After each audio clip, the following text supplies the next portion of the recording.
Hello friends, welcome to my channel. मेरा नाम है राजीव गुप्ता और आज हम लोग क्लास 9th के ट्रायंगल्स चैप्टर को गाइज आज से हम स्टडी करना स्टार्ट करेंगे। तो पिछला यूनिट जो गाइज हमने कंप्लीट किया था वो था हमारा लाइंस एंड एंगल चैप्टर और आज हम ट्रायंगल चैप्टर को कंटिन्यू करेंगे। तो इस चैप्टर का यूजेज बहुत ज़्यादा आगे जाकर जब आप कंपटीशन के एग्जाम देते तो वहाँ पे भी इस चीज़ का बहुत ज़्यादा यूज होता है। तो इसमें छोटी छोटी बातें जो बहुत ही ज़्यादा इंपॉर्टेंट होती है guys.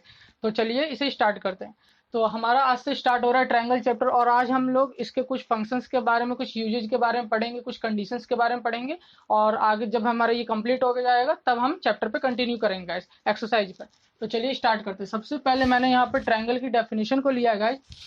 Polygon means closed figure which has three line segment is called triangle. एक ऐसा पॉलीगॉन, पॉलीगॉन आप सब जानते हैं पॉलीगॉन क्या होता है गाइस। कोई भी क्लोज्ड फिगर जो होता है जो लाइन सेगमेंट से मिलकर बना हो, लाइन सेगमेंट से। पॉलीगॉन का मतलब इस सर्कल के फॉर्म को हम पॉलीगॉन नहीं कहेंगे, क्यों? ये लाइन सेगमेंट से मिलकर नहीं बना हुआ है। तो ऐसा कोई भी क्लोज्ड फिगर जो लाइन सेगमेंट से मिलकर बना होता है गाइस वो क्या होता है? हमारा पॉलीगॉन, यानी बहुभुज होता है। क्या होता है गाइस? बहुभुज। हिंदी में हम इसे पॉलीगॉन को क्या कहते हैं? बहुभुज कहते हैं। तो कोई भी पॉलीगॉन जो तीन लाइन सेगमेंट से मिलकर बना हो, कितने लाइन सेगमेंट से? तीन रेखा खंडों से मिलकर बना हो, उसे हम क्या कहते हैं? ट्रायंगल कहते हैं। ठीक है गाइस, तो ये हमारी ट्रायंगल की डेफिनेशन होगी। बाकी इसकी जो प्रॉपर्टी होती है आप लोग सब उसे जानते हैं कि ट्रायंगल्स के तीनों एंगल्स का सम कितना होता है? 180 डिग्री होती है। और सेकंड इंपॉर्टेंट प्रॉपर्टी क्या होती है गाइस? कि ट्रायंगल्स के किसी भी दो साइड का सम जो है वो तीसरे साइड से क्या आना चाहिए? ग्रेटर होना चाहिए गाइस। ठीक है, तो दो प्रॉपर्टी ट्रायंगल की क्या हम जानते हैं? जो बेसिक प्रॉपर्टी है ये कि ट्रायंगल्स के तीनों एंगल्स का सम जो है हमेशा, यानी थ्री एंगल्स का सम जो है वो 180 डिग्री होना चाहिए। और ट्रायंगल्स के किसी भी दो साइड को अगर हम सम करें तो वो जो अदर साइड है, जो रेस्ट हमारा बच गया साइड, उससे क्या आना चाहिए? ग्रेटर आना चाहिए। अब देखिए इस चैप्टर में हम पढ़ने वाले हैं कॉन्ग्रेंट के बारे में। कॉन्ग्रेंट आखिर होता क्या? तो सबसे पहले हम कॉन्ग्रेंट की बात करते हैं, उसके बाद हम कॉन्ग्रेंस ऑफ ट्रायंगल पे चलेंगे। तो सबसे पहले हम समझते हैं कॉन्ग्रेंट क्या होता है। If one diagram covers another diagram completely then this property known as congruent। अगर कोई भी एक डायग्राम दूसरे डायग्राम को पूरी तरीके से कवर कर लेता है, कंप्लीटली कवर कर लेता है, तो उसे हम क्या कहते हैं? कॉन्ग्रेंट। वो प्रॉपर्टी हमारी क्या कहलाती है? प्रॉपर्ली कवर करना चाहिए गाइस। प्रॉपर्ली का मतलब जितना वो है उतना ही कवर करना चाहिए, तो वो हमारा क्या कहलाता है? कॉन्ग्रेंट कहलाता है। मान लीजिए मैंने एक कॉइन लिया, 5 रुपीज का एक कॉइन लिया मैंने, और उसी पर मैंने दूसरा 5 रुपीज का कॉइन लिया, तो वो एक दूसरे को पूरी तरीके से कंप्लीटली क्या करेंगे? कवर करेंगे, तो वो एक दूसरे के क्या कहलाएंगे? कॉन्ग्रेंट कहलाएंगे। ये प्रॉपर्टी क्या कहलाती है? कॉन्ग्रेंट कहलाती है। तो कोई भी डायग्राम गाइज अगर दूसरे डायग्राम को प्रॉपरली कवर कर लेता है, पूरी तरीके से कंप्लीटली कवर कर ले, तो वो क्या कहलाता है? हमारी ये प्रॉपर्टी हमारी कहलाती है कॉन्ग्रेंट, यानी सर्वांग सम की। क्या ये हमारी प्रॉपर्टी जो है सर्वांग सम कहलाती है। ठीक है, जैसे आप और भी एग्जांपल ले सकते हैं। अगर मैं कोई एक बुक लूं, ठीक है, और उसी तरीके का सिमिलर बुक जो है उसके ऊपर रख दूं, तो उसे कंप्लीटली कवर कर लेगा, तो वो हमारा क्या कहलाएगा? कॉन्ग्रेंट की प्रॉपर्टी कहलाएगी। ठीक है, तो आप इसे ध्यान रखिएगा, अगर एक डायग्राम दूसरे डायग्राम को पूरी तरह से कंप्लीटली जो है कवर कर लेता है तो ये हमारा क्या कहलाता है गाइस? कॉन्ग्रेंट कहलाता है। अब बात आते हैं इसी तरीके से ट्रायंगल में। अगर एक ट्रायंगल, जैसे कॉन्ग्रेंट की कंडीशन हम और भी चीजों पे, ये नहीं कि सिर्फ ट्रायंगल पे होती है, जैसे हम यहाँ पे ट्रायंगल चैप्टर को स्टडी कर रहे थे, ये नहीं कि कॉन्ग्रेंट की जो प्रॉपर्टी है सिर्फ ट्रायंगल में होती है। अगर हम एक स्क्वायर ले, मान लीजिए उसकी साइड हमने लेट किया कि 4 सेंटीमीटर उसकी साइड है, और एक अनदर हमने स्क्वायर लिया और उसकी साइड को भी हमने लेट किया कि वो 4 सेंटीमीटर, तो वो एक दूसरे को कंप्लीटली कवर कर लेंगे, तो वो भी वहां पर स्क्वायर जो है हमारे क्या कहलाएंगे? कॉन्ग्रेंट कहलाएंगे। तो ऐसा नहीं है कि सिर्फ कॉन्ग्रेंट की प्रॉपर्टी ट्रायंगल में होती है, कोई भी ऐसे दो डायग्राम जो एक दूसरे को कंप्लीटली कवर करते हैं वो क्या कहलाते हैं? हमारे कॉन्ग्रेंट कहलाते हैं। तो यहाँ पर इस चैप्टर में हमें ट्रायंगल की कॉन्ग्रेंट के बारे में पढ़ना है। ठीक है, तो अगर एक ट्रायंगल, अब अगर इसी तरह से मैं कॉन्ग्रेंस ऑफ ट्रायंगल की बात करूं तो क्या हो जाएगा? बस ट्रायंगल ऐड हो जाएगा उसमें। अगर यहाँ पे हमने डायग्राम बोला था, जैसे अगर हम यहाँ पे कह रहे हैं तो हमने डायग्राम बोला है, अगर मैं इस ट्रायंगल चैप्टर के लिए इसकी डेफिनेशन बनाऊं कॉन्ग्रेंट की, तो क्या हो जाएगा? इफ वन ट्रायंगल, यहाँ पे डायग्राम की जगह क्या आ जाएगा? आप कोई भी डायग्राम ले सकते हैं। यहाँ पे हम ट्रायंगल के बारे में स्पेसिफिक पढ़ रहे हैं तो यहाँ पे हम ट्रायंगल लेंगे। If one triangle covers another triangle, जहां पे मैंने डायग्राम राइट डाउन किया वहां पर आप क्या कहेंगे? Triangle. If one diagram covers another, sorry, if one triangle covers another triangle completely then this property is known as congruent. यानी अगर एक ट्रायंगल दूसरे ट्रायंगल को पूरी तरह से कवर कर लेता है तो वो हमारा क्या कहलाता है? कॉन्ग्रेंट, यानी सर्वांग सम कहलाता है। अब देखिए इसके क्राइटेरिया क्या होते हैं? Criteria for congruence of triangle. Criteria means कि ऐसे कौन से प्रिंसिपल होते हैं जिसके अकॉर्डिंग जो ट्रायंगल होंगे, टू ट्रायंगल्स जो होंगे वो हमारे कॉन्ग्रेंट कहलाएंगे। तो क्राइटेरिया के मीन्स हो गया ऐसे सिद्धांत जिसके अनुसार दो त्रिभुज एक दूसरे के सर्वांगसम होते हैं, वो हमारे क्या कहलाते हैं? क्राइटेरिया कहलाते हैं। और वो कौन कौन से क्राइटेरिया होती है? यानी ऐसे प्रिंसिपल जो जिसके अकॉर्डिंग हम देखें तो दो ट्रायंगल हमारे क्या होंगे, कॉन्ग्रेंट होंगे। तो हमारे क्राइटेरिया कौन कौन से गए, तो क्राइटेरिया हमारे 4 क्राइटेरिया है जिसके अकॉर्डिंग दो ट्रायंगल जो है गाइस क्या रहते हैं, कॉन्ग्रेंट रहते हैं। यानी 4 ऐसे सिद्धांत है जिसके अकॉर्डिंग यानी जिसके अनुसार दो त्रिभुज हमारे क्या होंगे गाइस, कॉन्ग्रेंस होंगे यानी सर्वांगसम होंगे। जैसा कि आपको दिख रहा होगा, पहला हमने लिया है SSS means side side side, second है हमारा SAS यानी साइड एंगल साइड, थर्ड है हमारा ASA means angle side angle, fourth है हमारा जो हमारा लास्ट है RHS right hypotenuse side, right angle hypotenuse and side. यहाँ पे H का मीन्स हाइपोटेनस होता है, R का मतलब राइट एंगल और S का मतलब क्या होता है, साइड होता है। तो चलिए आज हम स्टार्ट करते हैं। अब हम इन चारों क्राइटेरिया को देखेंगे कि क्राइटेरिया किस तरीके से दो ट्रायंगल को कॉन्ग्रेंट बनाते हैं, ठीक है। तो फर्स्ट क्राइटेरिया हम लेने जा रहे हैं। आज हम सिर्फ दो क्राइटेरिया को स्टडी करेंगे, SSS एंड SAS को। जो हमारे दो रेस्ट क्राइटेरिया उसको हम नेक्स्ट वीडियो में गाइस कंटिन्यू करेंगे। तो आज हम इन दोनों को लेने जा रहे हैं। तो सबसे पहले हमारा SS means side side side, ठीक है गाइस। इसका मतलब क्या है, यानी अगर साइड, ये इस क्राइटेरिया का मीन्स है साइड साइड साइड। अब इसे आप समझने की कोशिश करिए। जैसे मान लीजिए मैंने एक ट्रायंगल लिया इस तरीके से और इस ट्रायंगल का मैंने नाम लिख दिया, नेमिंग क्या, A B and C। And second एक ट्रायंगल लिया मैंने, क्या लिया, PQR, और मैंने ये कहा कि इस ट्रायंगल की जो AB साइड है AB, ठीक है, मैंने इस तरीके से पहले लिखा in triangle ABC and triangle PQR। मैंने ये दो ट्रायंगल लिए ABC एंड PQR। अब इन दोनों के अकॉर्डिंग मैंने लिखा कि AB जो साइड है, इस ट्रायंगल ABC की जो साइड AB है वो इस वाले ट्रायंगल PQR के किस साइड की इक्वल है, मान लीजिए PQ साइड की इक्वल है। तो हमने लिखा AB इक्वल है PQ के, ठीक है। इसी तरीके से हमने कहा कि ट्रायंगल ABC की साइड जो BC है वो इस ट्रायंगल PQR के किस साइड की इक्वल है, QR के। तो PQ हमने लिखा, PQ किसके इक्वल है, QR के। और लास्ट हमने कहा कि इस ट्रायंगल की साइड जो AC है वो इस ट्रायंगल के साइड PR के क्या है, इक्वल है। तो हमने कहा AC इक्वल है AC, गाइज क्या, AC इक्वल है किसके, PR के। तो अगर किसी एक ट्रायंगल के तीन साइड, किसी एक ट्रायंगल के तीन साइड दूसरे ट्रायंगल के तीनों साइड के अगर इक्वल आ जाते हैं, जैसे यहाँ पे हमने देखा कि इस ट्रायंगल का AB साइड PQ की इक्वल है, इस ट्रायंगल का BC साइड इस ट्रायंगल की QR साइड की इक्वल है, और इस ट्रायंगल का जो AC साइड है वो PR के इक्वल है। यानी अगर किसी एक ट्रायंगल के दूसरे अनदर ट्रायंगल के तीनों साइड के इक्वल है, किसी एक ट्रायंगल के तीनों साइड किसी दूसरे ट्रायंगल के तीनों साइड के इक्वल है, तो ये हमारा क्या कहलाता है, ये हमारा एक क्राइटेरिया ऐसा बन जाता है जिसके अकॉर्डिंग दो ट्रायंगल क्या हो जाते हैं, कॉन्ग्रेंट हो जाते हैं। अगर आप इस तरीके का एक ट्रायंगल ड्रॉ करते हैं, मान लीजिए आप 3, 4 और 5 सेंटीमीटर आपने ड्रॉ किया और दूसरा ट्रायंगल आपने ड्रॉ किया सेम साइड का 3, 4 एंड 5, और आप अगर उन दोनों को देखेंगे तो वो एक दूसरे को पूरी तरीके से कवर करेंगे। इसका मीन्स क्या हुआ कि दोनों ट्रायंगल जो है आपस में क्या है, कॉन्ग्रेंट है। तो पहला कंडीशन हमारा ये था कि अगर किसी ट्रायंगल के तीन साइड दूसरे ट्रायंगल के तीनों साइड के गाइज इक्वल हैं तो ये हमारा क्या कहलाता है, कॉन्ग्रेंट की कंडीशन हमारा फुलफिल होती है इसमें। तो और कॉन्ग्रेंट का साइन गाइज कैसे होता है, इस तरीके से होता है, दो लाइन पैरेलल बना के इसे कर्व, ठीक है।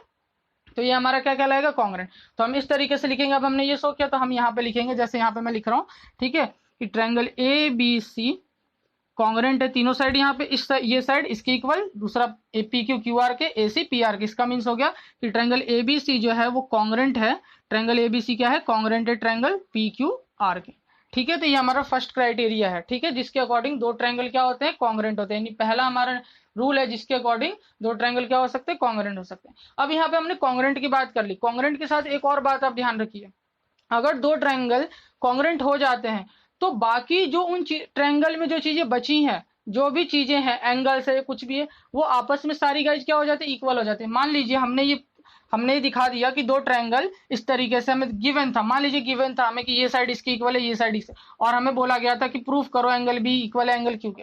तो आप ये बात याद रखिए कि किसी भी क्राइटेरिया, यहाँ पे हमने 4 क्राइटेरिया लिखे, अगर इन 4 क्राइटेरिया में से किसी भी एक क्राइटेरिया के अकॉर्डिंग अगर दो ट्रायंगल कॉन्ग्रेंट हो जाते हैं तो उस ट्रायंगल के अंदर जो भी चीजें बच जाती हैं वो सारी अपने आप में क्या हो जाती है, इक्वल हो जाती है, ठीक है। नहीं तो आप अगर आपको इसका देखना चाहते हैं तो आप दो ट्रायंगल ड्रॉ करिए, जैसा कि मैंने बताया 3, 4, 5 सेंटीमीटर, 3, 4, 5 सेंटीमीटर वो कवर तो एक दूसरे को करेगा। और उसके बाद अगर आप सारे एंगल को मेजर करेंगे वहां पर दोनों ट्रायंगल के, तो दोनों ट्रायंगल के जो एंगल है वो सेम आएंगे। यानी अगर एंगल ए की बात करें और एंगल पी की बात करें तो वो आपके इक्वल आएंगे मेजरमेंट करने पर। एंगल बी इक्वल आएगा एंगल क्यू के, एंड एंगल सी किसके इक्वल आएगा, एंगल आर के। तो अब दो ट्रायंगल हमारे कॉन्ग्रेंट हो गए। इसका मीन्स क्या होगा, इसका मीन्स अब हम ये भी कह सकते हैं कि एंगल ए जो होगा, ये जो एंगल ए है ये हमारा एंगल पी के क्या होगा गाइस, इक्वल होगा। यानी एंगल ए किसके इक्वल होगा, एंगल पी के। यहाँ पर हमें एक बात लिखनी होती है, जब इस तरीके से हम कहते हैं कि दो ट्रायंगल कॉन्ग्रुएंट हो गए, उसके बाद हमने ये कहा कि ये एंगल हमारा एंगल पी के क्या है, इक्वल है, तो हम कहेंगे कि यहाँ पर रीजन हम क्या देंगे कि कॉन्ग्रुएंट कॉरस्पॉन्डिंग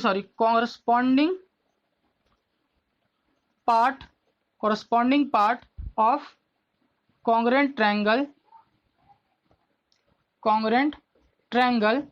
are equal, ठीक है। यानी जो कॉरस्पॉन्डिंग पार्ट है, कॉरस्पॉन्डिंग मतलब जो संगत हिस्से हैं या जो संगत जो चीजें हमारी बच गई हैं दोनों ट्रायंगल की, कॉन्ग्रुएंट ट्रायंगल की नहीं, सर्वांगसम त्रिभुजों की, वो आपस में क्या होगी, इक्वल होगी। तो इसका मतलब ये हुआ कि चारों क्राइटेरिया में से गाइस किसी भी एक के अकॉर्डिंग अगर आपके दो ट्रायंगल सर्वांगसम प्रूफ हो जाते हैं यानी कॉन्ग्रुएंट प्रूफ हो जाते हैं, तो बाकी जो चीजें बचेंगी वो हमारे क्या होंगी, आपस में इक्वल होगी। और हम रीजन क्या लिखेंगे, corresponding part of congruent triangle are equal. हम इसे शॉर्टकट में इस तरीके से लिख देते हैं, शॉर्टकट में हम इसे क्या लिखते हैं, हिंदी वाले बच्चे भी और इंग्लिश वाले भी सीपीसीटी, क्या लिख देते हैं गाइस, सीपीसीटी, यानी corresponding part of congruent triangle are equal, ठीक है। तो ये हमारा फर्स्ट क्राइटेरिया था। तो आपने देखा हमने इसमें दिखाया कि अगर किसी ट्रायंगल की ये साइड इसके इक्वल है, ये इसके इक्वल है, ये इसके इक्वल है, ठीक है, तो दो ट्रायंगल आपस में क्या होते हैं, कॉन्ग्रुएंट होता है। और जब दो ट्रायंगल इक्वल होंगे तो बाकी जितनी भी चीजें वो भी आपस में इक्वल होगी। जैसे एंगल ए को हमने एंगल पी के इक्वल कहा, इसी तरीके से हम कह सकते हैं कि एंगल बी किसके इक्वल होगा, एंगल क्यू के, एंगल बी इक्वल होगा एंगल क्यू के। और इसी तरीके से एंगल सी जो है हमारा वो इक्वल हो जाएगा एंगल आर के, एंगल सी इक्वल है एंगल आर के, ठीक है। तो आप दो ट्रायंगल को अगर कॉन्ग्रुएंट प्रूफ करते हैं और उसके बाद आपसे बोला गया कि मान लीजिए प्रूफ बोला जाता है इस तरह से, मान लीजिए गिवन दिया होता है कि तीनों साइड इसके तीनों साइड की इक्वल है और आपसे बोलता है एंगल सी इक्वल है एंगल आर के, प्रूफ करो, तो आप इस तरीके से दिखाते, पहले क्या आपने दिखा दिया कि तीनों साइड इसके इक्वल है, तो इसका मीन सी क्या होगा, कॉन्ग्रुएंट होगा। अब आप ये कहेंगे एंगल सी भी एंगल आर के इक्वल होगा, क्यों, क्योंकि जब दो ट्रायंगल कॉन्ग्रुएंट होते हैं तो कॉरस्पॉन्डिंग जो पार्ट होते हैं वो भी आपस में क्या होते हैं, इक्वल होते हैं, ठीक है। तो आप एक बार इसका स्क्रीनशॉट ले लीजिए। चलिए अब हमारा जो है सेकंड क्राइटेरिया क्या है, second criteria SAS, second criteria जो है हमारा वो है एसएएस, उसे देखिए आप। सेकंड क्राइटेरिया हमारा एसएएस, यहां पर हम एस कर दे रहे हैं, ठीक है, एसएएस। और इन चीजों को आप बहुत ध्यान से समझिए क्योंकि इसके बहुत ज्यादा यूजेज होते हैं, ठीक है। एसएएस यानी साइड एंगल साइड। अब आपको यहाँ पे दिख रहा होगा इस क्राइटेरिया में हमें ट्रायंगल के दो साइड लेने हैं, ठीक है, और यानी इस नियम में हमें दो भुजाएं लेनी है और एक कोण लेना है यानी एक एंगल लेना है। तो अब फिर से हम दो ट्रायंगल को ड्रॉ करते हैं, जैसा कि फर्स्ट ट्रायंगल हमने ड्रॉ किया एबीसी और सेकेंड ट्रायंगल हम ड्रॉ कर रहे हैं, थोड़ा सा मैं इससे और इस साइड में ड्रॉ करता हूँ, triangle ABC, A B and C, और सेकंड ट्रायंगल है हमारा क्या, पी क्यू आर। अब देखिए यहां पर बोला गया है कि साइड एंगल साइड ही क्राइटेरिया, इसका मीन्स क्या है कि हमें दो साइड लेने हैं और एक क्या लेना है, एंगल लेना है। इसका मतलब ये नहीं है कि आप दो साइड कोई भी ले ले और एंगल कोई सा भी ले ले, इसका मतलब ये नहीं होता। देखिए एंगल कहाँ लिखा हुआ है, एंगल लिखा हुआ है बीच में लिखा हुआ है, ठीक है, एंगल कहाँ लिखा हुआ है, बीच में लिखा हुआ है, ठीक है। तो आप दो जो साइड लेंगे तो एंगल जो आपको लेना है वो एंगल आप कहीं भी नहीं ले सकते, उन दोनों साइडों के बीच में होना चाहिए। जैसे मान लीजिए अगर मैं ये कह रहा हूं कि ए बी इक्वल है पी क्यू के, ए बी इक्वल है पी क्यू के, और मैंने कहा बी सी इक्वल है क्यू आर के, तो आप ये नहीं, मान लीजिए आपको कंडीशन इस तरीके से दे रखा है, ठीक है, कि ए बी क्वेश्चन में गिवन है ए बी इक्वल है पी क्यू के और बी सी इक्वल है क्यू आर का, और आपको ये भी गिवन है क्वेश्चन में कि एंगल ए इक्वल है एंगल पी के, तो आप ये नहीं कहेंगे कि ये साइड एंगल साइड से कॉन्ग्रुएंट प्रूफ हो गया, नहीं, क्योंकि जो हमें एंगल लेना होता है साइड एंगल साइड में वो दोनों साइडों के मिडल में होना चाहिए गाइस, कहाँ होना चाहिए, मिडल में। ये बात बहुत ही ज्यादा इंपॉर्टेंट है, ये जो एंगल है ये दोनों साइडों के क्या होना चाहिए, मिडल में होना चाहिए, कहाँ होना चाहिए, मिडल में। ये एंगल जो है हमारा वो कहाँ होना चाहिए, मध्य में होना चाहिए, यानी मिडल में होना चाहिए, किसके, दोनों साइड के, ठीक है। तो यहां पर अगर मान लीजिए ये एंगल रहता है कि एंगल बी इक्वल है एंगल क्यू के, तब हम कह सकते हैं ये दोनों ट्रायंगल कॉन्ग्रुएंट है। तो अब हम यहाँ पे ऐसे ही लिखेंगे triangle A B C and triangle P Q R, triangle A B C and triangle P Q R. अब हम कहेंगे कि ए बी इक्वल है हमारा किसके, पी क्यू के, ठीक है। आप अगर ये चीजें एक्सपेरिमेंट करके हुए, जैसे अगर आप इसे ड्रॉ करेंगे तो अगर इस कंडीशन को, इस क्राइटेरिया को भी आप ड्रॉ करते हैं दोनों ट्रायंगल्स की, मान लीजिए कि आपने ये साइड कुछ लिया 4 सेंटीमीटर या कुछ भी ले लीजिए, ठीक है, ये साइड लिया और दोनों के बीच आपने एंगल बनाया, जैसे मान लीजिए पहले आप कोई भी 8 सेंटीमीटर का एक साइड ले लीजिए, ठीक है, आपने यहाँ पे मान लीजिए 60 डिग्री का एंगल ड्रॉ किया और यहाँ से आपने 4 सेंटीमीटर का लाइन ड्रॉ कर दिया। जैसे अगर आपको बनाना है तो एक लाइन ड्रॉ कीजिए आप किसी भी सेंटीमीटर का, मान लीजिए 8 सेंटीमीटर का। आप 60 डिग्री का यहाँ से मान लीजिए आपने एंगल बना लिया और आपने इस साइड को कुछ भी ले लिया, मान लीजिए 5 सेंटीमीटर ले लिया और ये साइड आपने ड्रॉ कर दिया इस तरीके से, ठीक है। इसी तरीके से आपने दूसरा ट्रायंगल भी ड्रॉ किया। अब अगर आप देखेंगे तो दोनों एक दूसरे को कंप्लीटली क्या करेंगे, कवर करेंगे, तो वो हमारे क्या हो जाते हैं, कॉन्ग्रुएंट हो जाते हैं। तो उसी के अकॉर्डिंग ये चीजें हमने ली है, ठीक है। तो अब देखिए ए बी किसके इक्वल है, पी क्यू के, ठीक है। बी सी किसके इक्वल है, क्यू आर के। बी सी हमारा इक्वल है क्यू आर साइड, ठीक है। अब एंगल बी किसके इक्वल है, एंगल क्यू के। तो मैं बार बार इस बात पे पॉइंट आउट कर रहा हूं कि हमें जो एंगल लेना है गाइज, क्या लेना है, एंगल लेना है। जब साइड एंगल साइड का क्राइटेरिया ले रहे हैं तो जो हमें एंगल लेना है वो दोनों साइड के कहाँ होना चाहिए, मिडल में होना चाहिए। कहाँ होना चाहिए, मिडल में, ठीक है। तो ये हमारा क्या कहलाएगा, अभी कॉन्ग्रुएंट हो गया तो हम लिखेंगे triangle A B C congruent है। कॉन्ग्रुएंट का साइन बना दिया किसके, ट्रायंगल पी क्यू आर के। किस थ्योरम से, तो यहाँ पे हम लिख देंगे side angle by side angle side. ये फर्स्ट में हमने थोड़ा सा रह गया था, हमने ये नहीं लिखा था। आप जो है जब भी कॉन्ग्रुएंट दिखाइए तो आप लिख दीजिए किस क्राइटेरिया के अकॉर्डिंग आप कॉन्ग्रुएंट कर रहे हैं। तो जैसा कि हमने अभी फर्स्ट किया था, तो आप वहां पे जब हमने लिखा था कि दोनों ट्रायंगल कॉन्ग्रुएंट हो तो आप लिख देंगे बाई एस एस एस, ठीक है। तो ये कॉन्ग्रुएंट हो गए। जब ये दोनों ट्रायंगल कॉन्ग्रुएंट हो गए गाइस, तो बाकी जो रेस्ट जो हमारे पार्ट बचे हैं, कोरस्पॉन्डिंग पार्ट बचे, वो भी क्या हो जाएंगे, इक्वल हो जाएंगे। इसका मीन्स क्या हो गया कि अब पार्ट कौन कौन से बचे, हमारा एसी बच गया और क्या बच गया, पीआर। तो एसी किसके इक्वल हो जाएगा, पीआर के। रीजन हम क्या लिखेंगे, corresponding part of congruent triangles are equal, ठीक है। और क्या हमारा रेस्ट रह गया, एंगल सी रह गया। एंगल सी किसके इक्वल हो जाएगा, एंगल आर के। Angle C equal angle R के। यहाँ भी लिख देंगे CPCT corresponding part of congruent triangle are equal. और इसी तरह से लिख देंगे एंगल ए किसके इक्वल है, एंगल पी के, ठीक है। सीपीसीटी यानी corresponding part of congruent triangles are equal. तो दो बातें हमने यहाँ पे हमने फोकस करना है। क्या फोकस करना है कि साइड एंगल साइड का जब आप क्राइटेरिया लेते हैं कॉन्ग्रुएंट प्रूफ करने के लिए, तो जो आपको एंगल लेना है वो दोनों साइड के कहाँ लेना है गाइस, बीच में यानी मिडल में लेना है, ठीक है। और दो ट्रायंगल जब कॉन्ग्रुएंट हो जाते हैं तो रेस्ट हमारे जो पार्ट बचते हैं दोनों ट्रायंगल के, वो भी आपस में क्या हो जाते हैं, इक्वल हो जाते हैं। और हम रीजन क्या लिखेंगे, सीपीसीटी यानी corresponding part of congruent triangle are equal guys, ठीक है। तो ये हमारा सेकंड क्राइटेरिया भी फुलफिल होता है। अब मान लीजिए जिस तरीके से मैंने बताया, अगर ये एंगल बीच में नहीं होता, ये यहाँ होता, ठीक है, ये यहाँ होता angle A equal angle P का, और तब आप लिख देते कि दोनों साइड हमारे इक्वल इस तरीके से, और एंगल ए एंगल पी के इक्वल है, तब ये कॉन्ग्रुएंट नहीं होता।